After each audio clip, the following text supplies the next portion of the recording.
Assalamu alaikum and Jai Hind everyone. Happy Women's Day to all of you. Woman, the creation of the nature, who tells by action, by love, affection, by giving birth to new life, tells that nature is live. I have written a poem on the occasion of Women's Day. I would like to share it with you all. Let's see how is it. I have written it in Hindi. हमारी मातृभाषा है, हमने उसमें लिखा है। तू कलयुग की द्रौपदी है सखी। ये मैंने द्रौपदी इसलिए कहा है क्योंकि उस समय महाभारत काल में श्री कृष्ण थे सबकी मदद करने के लिए, लेकिन आजकल के ज़माने में हमारे लिए तो श्री कृष्ण का जो रोल है वो हमारे भाई लोग करते हैं पूरा, और हमारे क्लासमेट्स भी करते हैं बहुत हद तक। लेकिन जब हमारी शादी होती है और हम नई जिंदगी में जाते हैं, जब हम जॉब पे जाते हैं, तो हर इंसान का अपना अपना टारगेट हो जाता है। तो हम as a woman of India हम खुद नहीं चाहते कि हम उन्हें कोई तकलीफ दें और हमारी वजह से वो अपना टारगेट छोड़ करके हमारी प्रोटेक्शन में लगे रहें। इसलिए मैंने ये कविता लिखी है। देखिएगा कैसी है। तू कलयुग की द्रौपदी है सखी, ना कोई कृष्णा आएगा। तू कलयुग की द्रौपदी है सखी, ना कोई कृष्णा आएगा। तेरा अभिमान बचाने को तेरा ही मनोबल आएगा। तेरा अभिमान बचाने को तेरा ही मनोबल आएगा। सम्मान रखा पांडवों का तूने। हर लड़की अपने घर का सम्मान रखती है, अपने ससुराल का सम्मान रखती है, उस कॉन्टेक्स्ट में है ये। सम्मान रखा पांडवों का तूने, तेरा सम्मान कहाँ जाएगा। इच्छा शक्ति असीम तेरी सम्मान खिंचा चला आएगा। इच्छा शक्ति असीम तेरी सम्मान खिंचा चला आएगा। तू कलयुग की द्रौपदी है सखी, ना कोई कृष्णा आएगा। पुत्री सखी प्रियसी कुलवधू। पुत्री सखी प्रियसी कुलवधू। रिश्तों को कौन निभाएगा। रिश्तों को कौन निभाएगा। चीर हरण की अग्नि परीक्षा। चीर हरण की अग्नि परीक्षा अब ना तेरे हिस्से आएगा। तू कलयुग की द्रौपदी है सखी, ना कोई कृष्णा आएगा। चीरहरण की अग्नि परीक्षा तेरे हिस्से इसलिए नहीं आएगी कि अब सारे मैक्सिमम जो मेल हैं हमारी सोसाइटी के, वो एजुकेटेड हो रहे हैं। वो महाभारत काल के जैसी उनकी थिंकिंग नहीं है कि हम इस किसी की फैमिली की औरत के इस तरह से अस्मिता को भंग करने की कोई सोचे। हाँ, जहाँ जहाँ पे जाहिलियत है, लोगों ने जहाँ पे पढ़ाई लिखाई नहीं की है, वहाँ का तो मैं नहीं जानती हूँ। मेरे जितने भी जानने वाले लोग हैं और जितने भी एजुकेटेड सोसाइटी है, middle class, upper middle class और एजुकेटेड सोसाइटी के जो लोग रिप्रेजेंट करते हैं सोसाइटी में, वहाँ पे इस तरह की थॉट मैंने देखी नहीं है। इसलिए मैंने लिखा है कि वो लोग भी औरतों की इज्जत करना सीखते हैं, सीख रहे हैं और करते हैं। तो ये चीर हरण की अग्नि परीक्षा अब ना तेरे हिस्से आएगा। मन चाहा वर पाके भी तूने प्रेम को उसके बांटा है। उन्होंने तो अपने प्रेम को पांडवों के बीच बांटा था। प्रेम मतलब स्नेह, स्नेह को।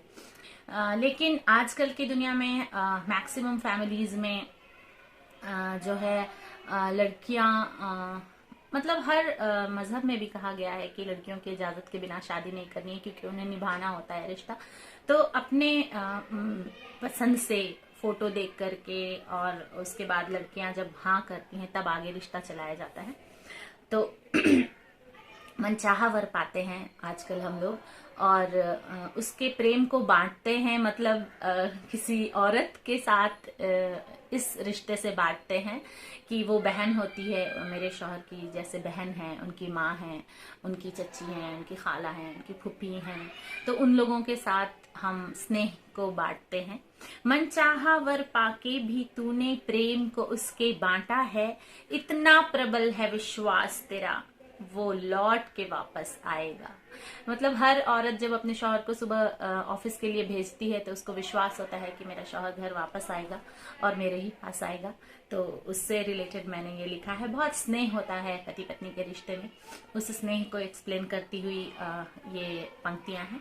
मन चाहा वर पाके भी तूने प्रेम को उसके बांटा है, इतना प्रबल है विश्वास तेरा वो लौट के वापस आएगा। तू कलयुग की द्रौपदी है सखी, ना कोई कृष्णा आएगा। सभ्यताओं का अंतर तुझसे, ममताओं का जंतर तुझसे। सभ्यताओं का अंतर माओं से इसलिए होता है क्योंकि जिस सभ्यता की माएं अपने बच्चों को बहुत अच्छे संस्कार देती हैं, उनको बहुत सारी अच्छाइयां सिखाती हैं, तो सभ्यता ऊंची हो जाती है उस देश की। और ममताओं का जंतर मतलब माँ की जो ममता होती है, जो स्नेह होता है, उसमें एक जादू होता है। तो ममताओं का जंतर तुझसे, क्या क्या नकारेगी दुनिया, क्या क्या नकारेगी दुनिया, तेरा पद कहाँ जाएगा। तू कलयुग की द्रौपदी है सखी, ना कोई कृष्णा आएगा। जो रह जाए महलों में भी, कुटिया को महल भी कर जाए। आजकल की जो लड़कियां हैं बहुत अच्छे से सभ्य फैमिली को बिलोंग करने वाली, पढ़ाई लिखाई करती हैं, अच्छे से सब चीज समझती हैं, और अगर उनका शौहर उन्हें महलों में रखता है तो भी अच्छे से रहती हैं, और अगर छोटे से घर में रखता है तो भी वो अपनी कैपेबिलिटीज से, अपनी क्रिएटिविटी से उस घर को बहुत खूबसूरत सा बना देती हैं। उसके ऊपर लिखा है ये पंक्तियां मैंने। जो रह जाए महलों में भी, कुटिया को महल भी कर जाए। प्रचंड धारा तेरे त्याग की, प्रचंड धारा तेरे त्याग की, कौन यहाँ रोक पाएगा। तू कलयुग की द्रौपदी है सखी, ना कोई कृष्णा आएगा। किलकारी बचपन की तुझसे, ममता का आंचल भी तेरा। अगर माँ ना हो तो बच्चों की किलकारी आंगन में कहाँ से आए। तो किलकारी बचपन की तुझसे, ममता का आंचल भी तेरा, एक साथ धरा को जो बांधे। जो हम आजकल बात करते हैं ग्लोबलाइजेशन की, उसको मैंने लिया है। एजुकेटेड वुमेन जो होती हैं वो धरा को कुछ इस तरह से बांध देती हैं। वर्ल्ड लेवल पे एक कनेक्टिविटी एस्टैब्लिश हो रही है, इंटरनेट की दुनिया है, हर जगह हम अपनी अच्छाइयां पहुंचा सकते हैं। एक साथ धरा को जो बांधे, एक साथ जो धरा को बांधे, प्रेम तुझसा यहाँ कौन लाएगा। वसुधैव कुटुंबकम, वर्ल्ड ब्रदरहुड की बात हो रही है यहाँ पे। माएँ सिखाती हैं हमारे देश में, हमारा देश हिंदुस्तान मल्टीकल्चरल कंट्री है, जहाँ पे मैं भी माँ हूँ, 2 बच्चों की माँ हूँ। मैं भी सिखाती हूँ बच्चों को कि हमारे देश में जो भी लोग रहते हैं सब हमारे अपने हैं, हमारे देश के रिश्ते से हमारे भाई बहन हैं। तो उन लोगों के साथ व्यवहार बहुत ही अच्छा होना चाहिए।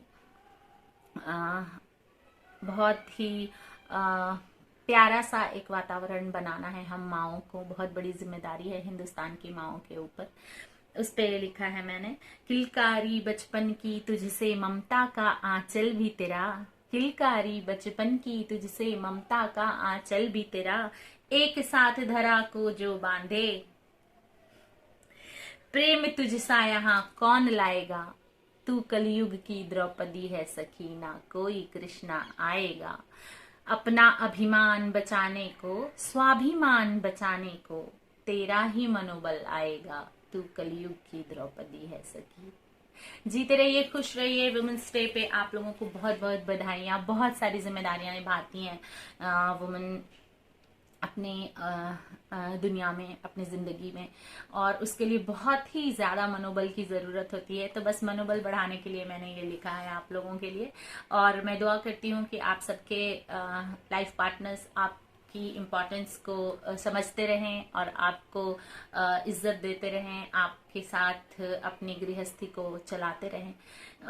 क्योंकि जब घर का वातावरण बहुत अच्छा होता है तो हमारे बच्चे सीखते हैं कि मिलजुल के माँ बाप कैसे प्रेम से रहते हैं, वैसे हमें भी रहना चाहिए, और इसका असर बच्चों के फ्यूचर पे बहुत अच्छा पड़ता है।